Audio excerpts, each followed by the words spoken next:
C'est un avertissement du service national d'hygiène face au vieillissement du personnel. Ce corps fait face aujourd'hui à un manque criard de ressources humaines. Le ratio d'agents d'hygiène population, ça tournait autour de 1 pour 2000. Vous voyez, au lendemain des indépendances, le ratio tournait autour de ça. Parce que le service d'hygiène était fort à ce moment.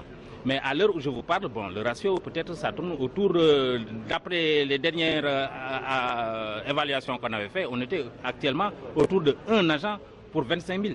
Gap à combler avant les 4 prochaines années, la création d'une école de formation spécifique pour les agents d'hygiène devient une nécessité. L'école ne recrute qu'en direct que les agents. Donc le recrutement en direct du personnel sous-officier depuis plus de 30 ans, on n'en a plus. Le personnel officier depuis plus de 30 ans, on n'en recrute plus. Donc, voyez-vous.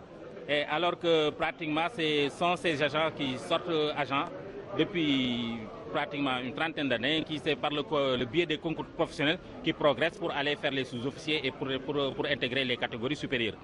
Alors que bon, maintenant, toute cette classe-là constitue une cohorte qui est presque au bout de leur carrière professionnelle, ce qui fait que bon, d'ici, comme je l'ai dit tantôt, d'ici les 4 années à venir, je peux dire que pratiquement les 80% des cadres du service là vont aller à la retraite. Le service d'hygiène nationale fait face également à un autre problème, les moyens. Dans une brigade où vous avez généralement combien d'équipes par secteur, vous pouvez en avoir jusqu'à 2 ou parfois même 3 par secteur. Déjà, une seule moto, vous voyez que ça peut être